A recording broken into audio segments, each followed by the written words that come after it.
अस्सलामुअलैकुम, GTV news के साथ मैं हूं फाइका मौजम और मैं हूं जवेदी अली। बुलेटिन का आगाज करते हुए आपको अपडेट करें कि तब्दीली सरकार को टफ टाइम देने और उनकी कानून साजी नाकाम बनाने के लिए सरबराह PDM मौलाना फजलुर रहमान ने एक बार फिर तहरीक के इत्तेहाद का डोल डाला है, लेकिन कामयाबी कुर्बानी मांगती है जो ना पीपल्स पार्टी देना चाहती है और न ही नून लीग। पार्लियामेंट से बाहर मौलाना चाहते हैं कि तमाम अपोजिशन जमातें सेनेट और कौमी और सूबाई असम्बलियों से इस्तीफे देकर मैदान कारजार में आए, लेकिन यहाँ नून लीग और पीपल्स पार्टी पहले अपने आप को महदूद और मौलाना दोनों को किसी एक पेज पर लाने के लिए कोशां हैं।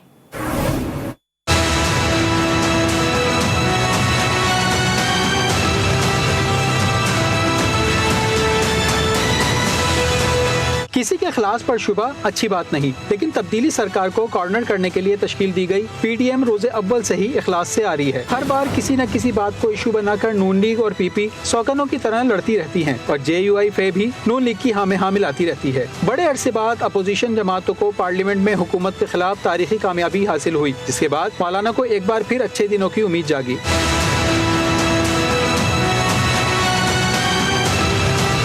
मौलाना ने एक बार फिर से नून लीग और पीपल्स पार्टी की दूरियां नजदीकियां बनाने की तगोदो शुरू कर दी। इस सिलसिले में आज मौलाना ने नवाज शरीफ से टेलीफोनिक राब्ता किया। जराये के मुताबिक मौलाना ने नवाज शरीफ को PP समेत दीगर अपोजिशन जमातों की क़यादत से होने वाली मुलाकातों की आगाही भी दी। नवाज शरीफ ने उम्मीद जाहिर की कि अपोजिशन इत्तेहाद को मुश्तरका इजलास में भी कामयाबी हासिल होंगी। गुज़िश्ता रोज बिलावल भुट्टो की मौलाना से उनकी इस्लामाबाद वाली क़यामगाह पर मुलाकात हुई। मुलाकात में EVM, नैब तरमीमी ऑर्डिनेंस समेत दीगर मुतनाज़ा बिल्स की नाकामी को मुत्तहिदा अपोजिशन की कामयाबी करार दिया गया और हुकूमत की हर कोशिश को मुत्तहिद होकर नाकाम बनाने के अज़्म का इजहार किया गया। अब यूँ देखें तो अड़चन कहीं भी नहीं और सब बाहम शीरो शकर हैं, लेकिन मसला वही कि मौलाना तो हैं पार्लियामान से बाहर और बाकी सबको भी बाहर ही देखना चाहते हैं। यहीं पर नून लीग और PP लखनवी अंदाज अपनाकर पहले आप की तकरार शुरू कर देती हैं। PP कहती है कि वो मुंतजिर हैं कि नून लीग कब सेनेट और वफाकी और सूबाई असम्बलियों से इस्तीफा देती है। नून लीग की ख्वाहिश ये है कि पहले PP सिंध हुकूमत छोड़े और जब तक ये नहीं होता उस वक्त तक तब्दीली सरकार की कानून साजी रोकने की हद तक तो इत्तेहाद आर्जी मिलन की सूरत किया जा सकता है, लेकिन PDM में शमूलियत बगैर कुर्बानी के मुमकिन नहीं। अब कुर्बानी कौन देगा ये मौलाना भी नहीं जानते, सिर्फ वक्त ही जानता है और वही बताएगा। ये हुकूमत नाजायज और नाअहल है। सरबराह PDM मौलाना फजलुर रहमान का कराची में जलसे से खिताब। 22 करोड़ आवाम की दुनिया भर में रुसवाई हो रही है। कौम की रुसवाई का सबब बनने वालों को हुक्मरानी का हक हासिल नहीं। मुल्क में मजदूर, दुकानदार और पेशावर लोग हुकूमत से मायूस हो चुके हैं। महंगाई के हाथों आम आदमी की ये हालत हो चुकी है। इस्लामाबाद के पार्लियामेंट लॉजेस के सामने लोगों ने अपने बच्चे बराए फरोख्त के बोर्ड लगा रखे हैं कि उनसे अपने बच्चों की भूख नहीं देखी जाती। हमने तो पहले दिन कहा था कि ये हुकूमत चोरी के वोट से आई है, ये हुकूमत नाजायज है, हुकूमत नाअहल है। आज अगर हमने मिन्हजुल कौम अपने इस वतन अजीज को इस बुहरान से न निकाला और ऐसे नापाक और नाजायज हुक्मरानों को हमने बहीरे अरब में जाकर गर्क न किया तो फिर पाकिस्तान की बका का सवाल पैदा होगा। मुस्लिम लीग नून के रहनुमा शाहिद खाकान अब्बासी का JUI के जलसे से खिताब करते हुए कहना था कि PDM आइन और कानून की बालादस्ती चाहती है। अवाम मौजूदा निज़ाम कबूल करने को तैयार नहीं। गुर्बत और बेरोजगारी से अवाम परेशान है। जिन्होंने अवाम को कुछ नहीं दिया, हर आदमी को परेशान कर दिया। हर घर आज परेशान है महंगाई से, बेरोजगारी से, गुर्बत से, जिसने एक चलता हुआ पाकिस्तान आज इस दहज में पहुंचा दिया। ये तमाम जमातें एक बात पर मुत्तफिक हैं और वो है कि पाकिस्तान का निजाम आइन के मुताबिक हो, पाकिस्तान में आइन की बालादस्ती हो। और वफाकी वजीर असद उमर की धमकी का मौलाना अवैस नूरानी ने जवाब दे दिया। बोले, असद उमर बर्गर वजीर हैं, हम इस्लामाबाद पहले भी गए थे, इस बर्गर वजीर से कैचअप हम निकालेंगे।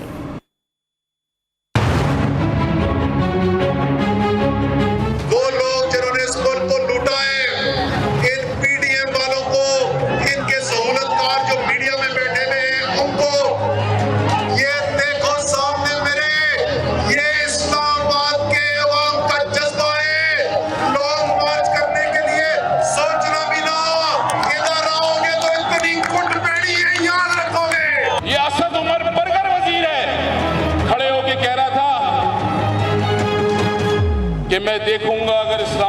नहीं आएंगे तो कुट पड़ेगी इनको।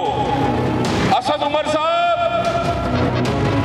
हम इस्लामाबाद पहले भी आए थे, पुरअमन तरीके से आए थे आजादी मार्च के काफले के साथ और पुरअमन तरीके से वापस गए थे। हमारा आईनी और जमहूरी हक है। हम फिर इंशाअल्लाह आबोतब के साथ फिर इस्लामाबाद आएंगे और तुम्हारी बर्गर के अंदर से केचप हम निकालेंगे, कोई और नहीं निकालेगा। और शोला बयान, वफाकी वजीर फवाद चौधरी ने पीडीएम को सियासी लावारिसों का टोला करार दे दिया। कहते हैं कि मार्च लॉन्ग हो या शॉर्ट, हमें फर्क नहीं पड़ता। ऑपोजिशन क़यादत अपनी अपनी चोरियां बचाने के लिए एक दूसरे का सहारा ढूंढ रही है। माल मसरूका के दिफा में ये लोग मुल्क की तरक्की में भी रुकावट बन चुके हैं। पाकिस्तान की मौजूदा सियासत में पीडीएम के लिए अब जगह नहीं बची। मौलाना समेत तमाम सियासी बेरोजगारों के पल्ले अब कुछ भी नहीं रहा। ऑपोजिशन क़यादत एक दूसरे के खिलाफ खेलने में मसरूफ है। पहले मरियम और आज शहबाज मौलाना के साथ हाथ कर गए। पीटीएम का कराची शो क्यों फ्लॉप हुआ, ये कभी फजलुर रहमान को समझ ही नहीं आया। तर्जुमान पंजाब हुकूमत हसन खावर का तंज, कहा कराची वालों ने आज पीडीएम को औकात याद कराई। बिलाशुबा पीडीएम मुल्क की तारीख का नालायक तरीन इत्तेहाद है। और तहरीक चलाने का टाइम वो था जब फजलुर रहमान पहली बार इस्लामाबाद आए। इस्लामाबाद में मीडिया से बात करते हुए वजीर दाखिला शेख रशीद अहमद ने कहा कि पीडीएम को एहतजाजी तहरीक में वार्म अप में 6 माह लगेंगे, अब तो अपने आप को ख्वार करेंगे। 3.5 साल तो हमारी हुकूमत को हो गए हैं, अभी वो वार्म अप होते होते ही 6 महीने लेंगे। असल धरना देने का या तहरीक चलाने का वो टाइम था जब पहली दफा फजलुर रहमान इस्लामाबाद आए थे। अब तो ऐसे ही अपने आप को भी ख्वार करेंगे। जलसे जुलूस करना ये अपोजिशन का हक है। मुझे उनसे गिला कि बड़ी देर से शुरू किया आपने, अब तो ये इलेक्शन मुहिम है। और पीडीएम मौसमी बीमारी है जो सर्दियों में आती है। पर्ची चेयरमैन भी आजकल महंगाई की बात कर रहे हैं। कर्क में जलसे से वफाकी वजीर मवासलात मुराद सईद का खिताब, कहा अवाम इस टोले को हर जगह मुस्तरद कर रहे हैं।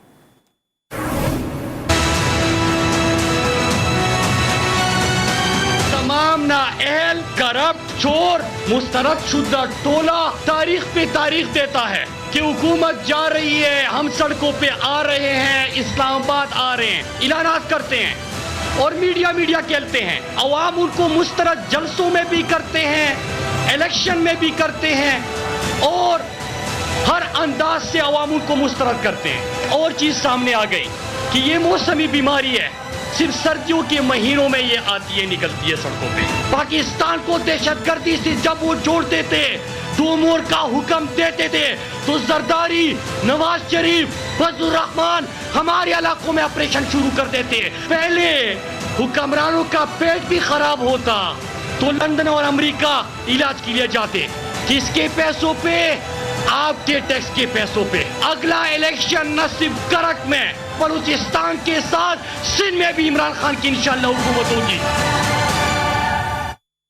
वफाकी हुकूमत की बड़ी इत्तेहादी जमात मुस्लिम लीग काफ के रहनुमा कामिल अली आका ने हुकूमत में रहने या ना रहने का फैसला कल के इजलास पर छोड़ दिया। वो जी न्यूज के प्रोग्राम 7 से 8 सना हाशमी के साथ में गुफ्तगू कर रहे थे।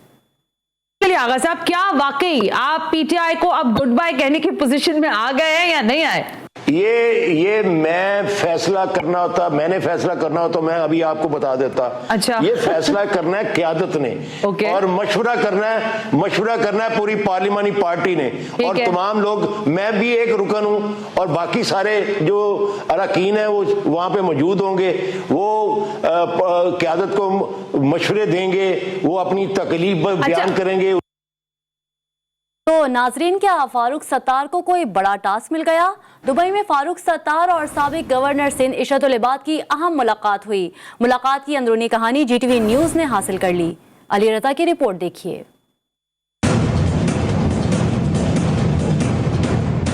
एमक्यूएम के टूटे धड़ों को एक करना है। कराची समेत सिंध के शहरी इलाकों को फिर से अपना करना है। एमक्यूएम बहाली कमेटी के सरबराह फारूक सत्तार के इत्तेहाद की आवाज पर कराची में किसी ने लब्बैक न कहा तो उन्हें अहले कराची के दर्द के इलाज की तलाश दुबई तक ले गई। फारूक सत्तार को दुबई में और कोई नहीं, पाकिस्तान की तारीख में सबसे ज्यादा गवर्नर हाउस सिंध में ठहरने वाले साबिक गवर्नर इशरतुल इबाद की हमनशीनी मिल गई। दुबई में कई घंटों तक पुराने साथी के साथ बैठे रहे। कराची में पुराने सियासी असर और रसूख पर बातें करते रहे। अब कैसे ये कड़ा वक्त बदला जाए, फिर दोबारा से कैसे सबको इकट्ठा किया जाए, ये भी बातें हुई। डॉक्टर इशरतुल इबाद की तरफ से फारूक सत्तार को जिम्मेदारी भी सौंप दी गई। फारूक सत्तार कराची में मुख्तलिफ अकाबरीन और सियासी बसीरत रखने वाले अफराद से मुलाकातें करेंगे, नाराज रहनुमाओं को मनाएंगे। ये मुलाकातें न सिर्फ कराची बल्कि सिंध के शहरी इलाकों में भी की जाएंगी। डॉक्टर इशरतुल इबाद खान वही हैं जिनसे कुछ दिनों कबल पीपल्स पार्टी के रहनुमा और सूबाई वजीर नासिर हुसैन शाह ने भी मुलाकात की थी। अब देखना यह है कि दुबई में इस अहम मुलाकात से कराची की सियासत में क्या बदलाव आता है। डॉक्टर इशरतुल इबाद खान अमली तौर पर फाल किरदार कब अदा करते हैं और क्या डॉक्टर इशरतुल इबाद खान अब अमली तौर पर भी कराची के सियासी मैदान में उतरेंगे या दुबई से ही शहर कायद की सियासत में सरगर्म रहेंगे। Welcome back. टी20 क्रिकेट का नया आलमी चैंपियन कौन होगा, फैसला कल हो जाएगा। वर्ल्ड कप का सबसे बड़ा मुकाबला न्यूजीलैंड और ऑस्ट्रेलिया की टीमों के दरमियान दुबई इंटरनेशनल स्टेडियम में होगा। मैच पाकिस्तानी वक्त के मुताबिक शाम 7 बजे शुरू होगा। कीवीज ने अब तक होने वाले मैचेस में जबरदस्त परफॉर्मेंस और बेहतरीन टीम वर्क दिखाते हुए फाइनल में जगह बनाई। दोनों टीमें इससे पहले कभी टी20 का फाइनल जीतने में कामयाब नहीं हो सकी हैं। और कई रोज से जारी पीटीवी शो का तनाजा खत्म। एंकर नुमान नियाज की गैर मशरूत माजरत पर शोएब अख्तर ने माफी दे दी। जराए के मुताबिक वफाकी वजीर फवाद चौधरी ने दोनों को अपने घर बुलाकर सुलह करवाई।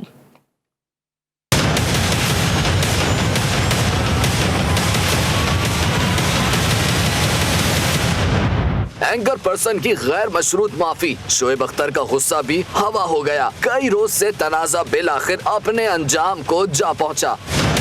वीडियो पैगाम में एंकर नुमान नियाज ने कहा, जो प्रोग्राम में हुआ वो नहीं होना चाहिए था। अपनी 30 साल पुरानी दोस्ती किसी सूरत खत्म नहीं कर सकता। अपने किए पर अफसोस है। Shoaib Akhtar, I am extremely sorry for whatever happened on screen.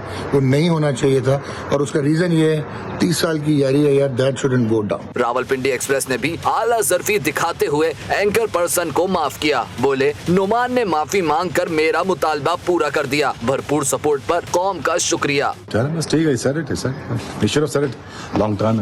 No ji, it's never too late. जराए ने दावा किया है कि तनाजा हल करने के लिए वफाकी वजीर इत्तलात ने सालिस किरदार अदा किया। फवाद चौधरी ने एंकर डॉक्टर नुमान नियाज और फास्ट बॉलर शोएब अख्तर को अपने घर बुलाकर मामला रफा दफा कराया। वाज़ेह रहे कि नुमान नियाज ने शोएब अख्तर से बदतमीजी करते हुए उन्हें लाइव शो से उठकर जाने को कहा था। और लाहौर में क्रिकेट के दिलदाता ने घर की छत पर ही एकेडमी बना डाली। एकेडमी में बच्चियों को बॉलिंग, बैटिंग और हिटिंग इंतहाई महारत से सिखाई जा रही है। लाहौर से देखिए सबा पाशा की रिपोर्ट।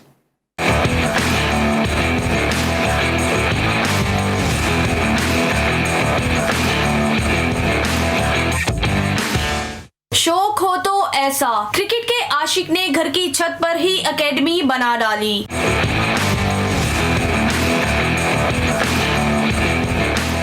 लाहौर में क्रिकेट के एक दिलदादा ने घर की छत पर ही क्रिकेट की एकेडमी बना डाली, जहां वो अपनी 3 बेटियों और मोहल्ले के दीगर बच्चों को इंतहाई लगन से क्रिकेट की तरबियत देते नजर आते हैं। मुनफरिद क्रिकेट एकेडमी में आने वाले बच्चियों को बॉलिंग, बैटिंग और हिटिंग भी सिखाई जाती है। लड़कियों को हमने इम्पावर करना है और ये इंशाल्लाह एक मेरी कोशिश है जिसमें मैं कामयाब हूँ। मेरी बेटियों के अलावा मैं नेबरिंग और जो भी है उन्हें मैं कोचिंग करवाता हूँ और जितनी मेरी हिम्मत है मैं उतना लगा हुआ हूँ और इंशाल्लाह मैं कामयाब हूँगा। एकेडमी के रूहे रवा ऑस्ट्रेलिया से क्रिकेट कोचिंग का कोर्स कर चुके हैं। इनका कहना है कि वो कम वसाइल में बच्चियों को अच्छी क्रिकेट सिखाने का इरादा रखते हैं ताकि वो मुस्तकबिल में अच्छी क्रिकेटर बनकर मुल्क का नाम रोशन कर सकें। पीसीबी से मेरी ये रिक्वेस्ट है कि वो हमें मौका दे खेलने के लिए। हम लोग इंशाल्लाह पाकिस्तान का नाम रोशन करेंगे और खूब मेहनत करेंगे। क्रिकेट एकेडमी में सीखने वाली बच्चियों का कहना है कि पाकिस्तान क्रिकेट बोर्ड इन्हें भी बैनुल-अक़वामी तौर पे मुतारिफ करवाने के लिए मौके फराहम करे। एक बाप एक बेहतरीन कोच भी हो सकता है और हुनर एक ऐसी चीज़ है जो एक इंसान से दूसरे इंसान में तब्दील किया जा सकता है। कैमरामैन मोहम्मद अकरम के साथ सबा पाशा, GTV न्यूज़, लाहौर। खबर दें आपको कि सिक्योरिटी फोर्सेस की बलूचिस्तान के मुख्तलिफ इलाकों में मौसर कार्रवाइयाँ। 2 अलग अलग वाक़यात में 3 जवानों ने जामे शहादत नोश किया। ISPR के मुताबिक होशाब में खुफिया इत्तला पर ऑपरेशन किया। दहशतगर्दों से फायरिंग के तबादले में सिपाही रमजान और लांस नायक लियाकत इकबाल शहीद हुए। फोर्सेस ने बलूचिस्तान के मुख्तलिफ इलाकों में क्लियरेंस ऑपरेशन भी कंडक्ट किया। इसी दौरान देसी साख्ता बारूदी सुरंग फटने से सिपाही इनामुल्लाह भी शहीद हुए।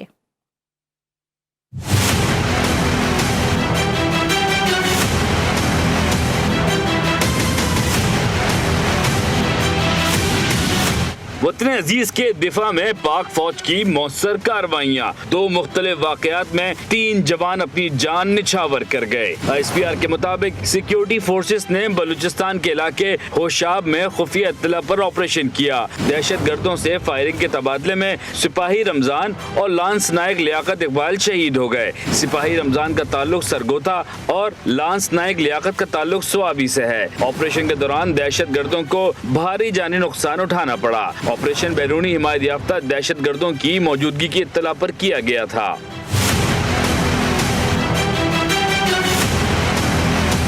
दूसरी जानिब सिक्योरिटी फोर्सेस ने बलूचिस्तान में क्लियरेंस ऑपरेशन किया। ऑपरेशन में देसी साख्ता बारूदी सुरंग फटने से सिपाही इनामुल्लाह ने जामे शहादत नोश किया। तर्जुमान पाक फौज के मुताबिक शहीद सिपाही इनामुल्लाह का ताल्लुक लकी मरवत से है। सिक्योरिटी फोर्सेस दुश्मन को शिकस्त देने के लिए पुरअज़म हैं। बलूचिस्तान के अमन और इस्तेहकाम को तबाह होने नहीं देंगे। दूसरी जानिब बाजोड़ में पुलिस एहलकारों पर नामालूम अफराद ने रिमोट कंट्रोल बम से हमला किया, जिसमें 2 पुलिस एहलकार शहीद हो गए। वाक़े के बाद सिक्योरिटी फोर्सेस ने इलाके का सर्च ऑपरेशन किया। उधर सिविल लाइंस में शहीद एहलकारों की मैयतों को नमाज जनाजा के बाद अबाई गांव रवाना कर दिया गया है। पंजाब के शहर टब्बा सुल्तानपुर में मुखालफीन ने नौजवान पर तशद्दुद किया। रांझा नामी नौजवान के गले में जूतों का हार डालकर उसे पैरों को हाथ लगाने पर मजबूर करते रहे। मुलजिम मोहम्मद जमाल और उसके साथियों ने इस वाक़े की वीडियो बनाकर वायरल भी कर दी। फुटेज में मुलजमान की जानिब से गैर इंसानी सलूक देखा जा सकता है। मुतासरा शख्स की दरखास्त पर पुलिस थाना टब्बा सुल्तानपुर ने मुकदमा दर्ज कर लिया, लेकिन मुलजमान दनदनाते फिर रहे हैं और मुकदमा वापस न लेने पर संगीन नताइज की धमकियां दे रहे हैं। मुतासरा शख्स ने वज़ीर आला पंजाब से इंसाफ का मुतालबा किया है।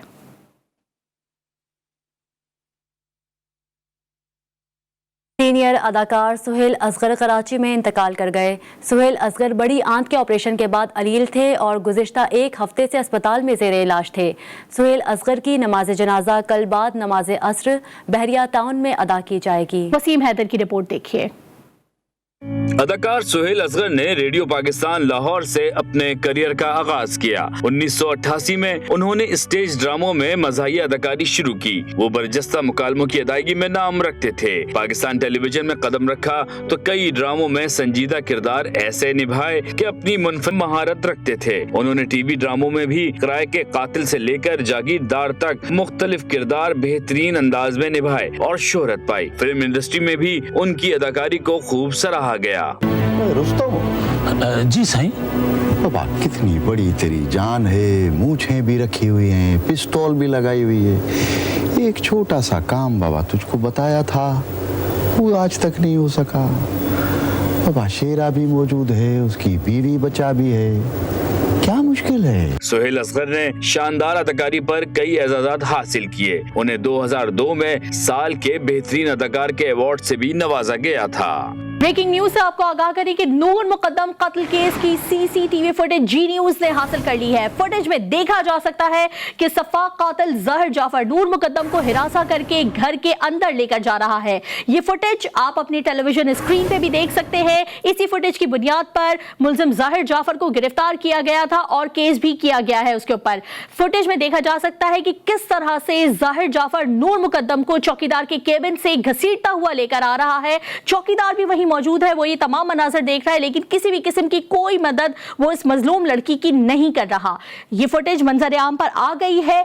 नूर मुकद्दम कत्ल केस के हवाले से ये अहम पेशरफ सामने आई है। इस फुटेज का बार बार तस्करा भी किया जा रहा था, जिसको अदालत में पेश किया गया है। नूर मुकद्दम कत्ल केस में अहम पेशरफ हुई है ये फुटेज, जिसमें देखा जा सकता है कि किस तरह से जाहिर जाफर नूर मुकद्दम को चौकीदार के केबिन से लेकर आ रहा है। नूर मुकद्दम ने उसके घर से भागने की 2 बार कहा यह जा रहा है कोशिश की है, जिसकी फुटेज भी सामने आई है। एक बार उसने बाथरूम की खिड़की से छलांग लगाकर भागने की कोशिश की, लेकिन चौकीदार ने उसे जाने नहीं दिया। यह भी एक फुटेज है जिसमें उसने भागने की कोशिश की और वो छुप गई चौकीदार के केबिन में, जहां से ये दरिंदा सिफत शख्स चौकीदार के केबिन में दाखिल होता है और उस लड़की को वापस घर के अंदर लेकर आता है।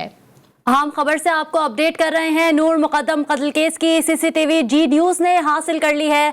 फुटेज में देखा जा सकता है कि सफाक कातिल जाहिर जाफर नूर मुकद्दम को हिरासा करके घर के अंदर लेकर जा रहा है। टेलीविजन स्क्रीन पर बराह रास्त मनाजिर आप अपनी देख सकते हैं कि किस तरह ये दरिंदा सिफत शख्स नूर मुकद्दम को घसीटते हुए घर के अंदर लेकर जा रहा है। एक ब्रेक के बाद हाजिर होंगे हेडलाइंस के साथ। देखते रहिए GTV न्यूज।